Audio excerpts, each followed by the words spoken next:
Hey, I have a quick question though, real quick, for Aaron. Do you think that for some of these folks who maybe aren't into measurements and things like that, do you think it takes away the fun? The fact Here, that look, like this is what William said. Well, I don't yeah, understand why audiophiles hate that's it. measurements. I started. Does it take away from the fun of discovery by any chance? Do you I think? don't know. I don't think. I actually had a guy reply the other day, and he's like, it was, I can't remember how it was worded now, but it was something to the effect of like, I appreciate the measurements, but basically like, but you're taking the fun out of it. And I was like, am I? Because if it weren't fun, I wouldn't be doing it. So I'm enjoying it. And then I've got X number of subscribers, which granted isn't a lot, and I mean, it's growing, but these people are kind of proof that other people enjoy it as well. Right. So we all enjoy different things. Like I can tell you right now, I don't really enjoy watching somebody talk about they heard X, Y, or Z when all I need is just the data and I know exactly what I need. So and it's not me dissing anybody. It's just saying like we all come at this from different angles. We all find enjoyment from different aspects of it. So I don't understand how somebody could say you're taking the joy out of it when I'm doing something that I enjoy. And if anybody else wants to watch, they can. They don't have to. Yeah. So, I you know what I think? I think a lot of these audiophiles think they have can't hear. fucking ears. They can't hear. They have magical ears. I'm telling you, dude, they cannot hear. They don't know what the fuck they're talking about. They don't know what they're hearing. 100% on board with you, man. And I'm telling you, like, the more I do this stuff and I go back and look at other people's reviews and I'm like, what are you talking about? All right. So you just reviewed not that long ago Yamo S803, which a lot of other reviewers. Hey guys, real quick. Look at this. Okay. Can you see this? Shane Lee. What did he say? Someone just gave me a heads up. He says, quote, John Hunter's opinion is his own and does not reflect those of Shane's. Okay. Absolutely. Hey. And let's make it clear, Shane, I don't know you, but I was certainly not talking about you. I was talking about John, and I understand that you were just interviewing the gentleman. I think what he was saying is mostly BS. So I'm not talking about you, Shane. I'm talking about John. Hey, and to John again, hey, you know what? I think I wouldn't want to dismiss everything, right? So I'm not quick to dismiss. Me, I don't care. So I think you just have to take it with a grain of salt. This guy's the owner of this company. He needs to sell subwoofers, right? His subwoofers. He's not trying to sell other people's subwoofers, right? Mm-hmm. So I just take it with a grain of salt. I mean, he's the owner of the company. He doesn't need, and they don't sell anything else. Job, it's just subwoofers, right? That's fine. That's fine.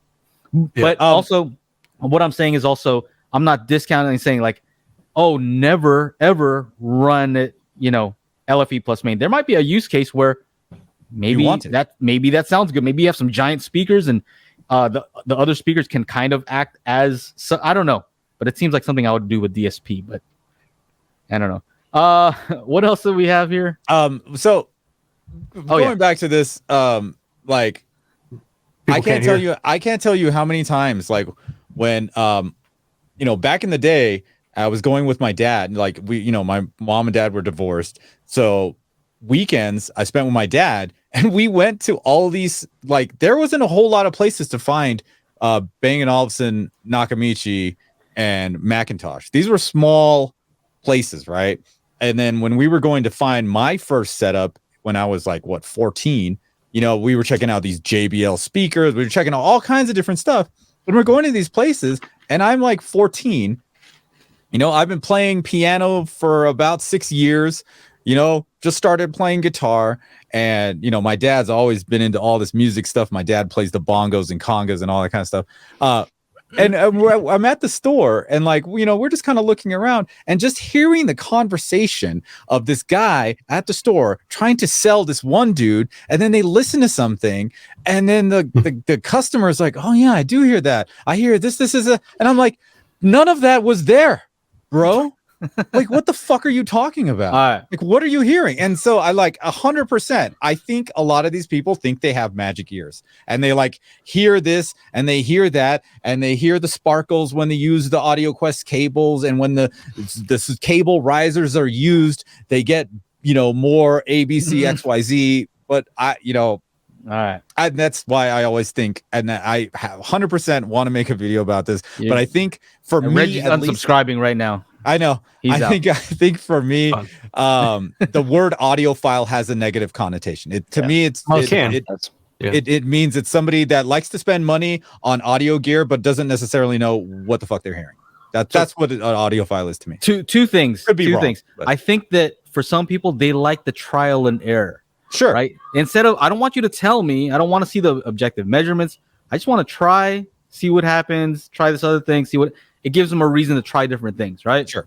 And so if you tell them objectively, like, oh man, now I actually have to know stuff. You know, I have to understand how those graphs work and this and that. They don't have to. They can just let me explain it to them.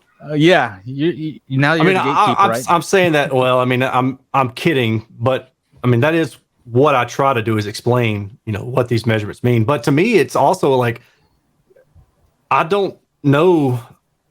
I feel like if there were a perfect speaker, we would know it. So Yes. you can have many different types of speakers that measure pretty close to great in their own aspects, right? But like there's going to be different things that you may like a narrow versus wide radiation. You may like one or the other, or it may come down to looks of a speaker or design. There's going to be differences.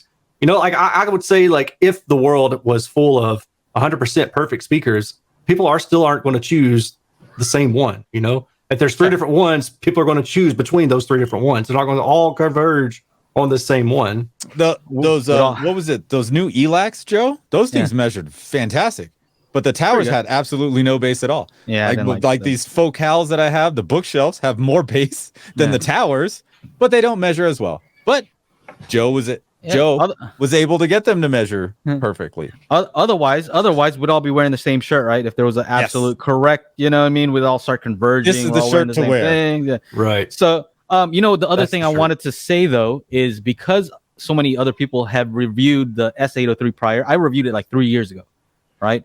And other people raving. They're raving. I can't. I don't even know. They were just so amazed by the speaker, right? So I bought it. I bought the speaker. Issues with it, and I watched my review after watching your review, Aaron. With the measurements. Yeah, I just want to make sure. I'm like, I hope I wasn't one of those guys. And what did I say? If I went back, I said it's a V-shaped response. Yeah. So I'm glad I have the measurements to make sure I wasn't full of crap. There's some stuff I said was a little bit cringy, but I'm sure we all do. If I go back and look at some I did 2 years ago, I'm sure I'm doing the exact. I said something about fast bass. I'm like, ugh. Oh, fast bass. Yuck.